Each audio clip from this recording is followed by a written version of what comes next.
బుడ్డి బుడ్డి పిట్టలు భలే ఉన్నాయి కదా. ఇదిగో దీనివే ఈ పిల్లలు. ఇంతకీ ఈ పక్షి పేరేంటో తెలుసా మీకు? దీన్ని ఇంగ్లీష్ లో రెడ్ వెంటెడ్ బుల్బుల్ అంటారు. తెలుగులో మీకు తెలిస్తే కమెంట్ చేయండి. ఈ పక్షి మా ఇంట్లో బయట పంచలో గూడు కట్టుకుంది. అసలు వీటికి పైకి ఎగరడం కూడా రావట్లేదు. బయటికి ఎలా వచ్చినాయో తీసి మళ్ళీ గూట్లో పెడదామని పట్టుకుంటే తల్లి పక్షి చూడండి ఎలా అరుస్తుందో.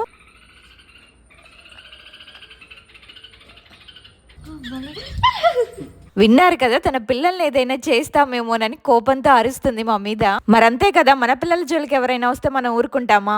మనకి నోరుంది కాబట్టి మనం మాటలతో సమాధానం చెప్తాం, వాటికి నోరు లేదు కాబట్టి అవి చేతులతో సమాధానం చెప్తాయి. మా ఆయన్ని చూసారా, అది ఎక్కడొచ్చి నెత్తి మీద పొడుస్తుందో నన్న భయంతో చేపెట్టుకొని మరీ వెళ్ళారు. అసలే పూర్తిగా ఎగరడం రాలేదు వీటికి. అలానే వదిలేస్తే ఏ పిల్లి వచ్చి స్వాహ చేస్తుందో అన్న భయంతో వాటిని పట్టుకొని మరీ గూట్లో పెడుతున్నాము. చూసారా, తల్లి పక్షి మొత్తం ఇక్కడ నుంచి చూస్తుంది మేమేం చేస్తున్నామని.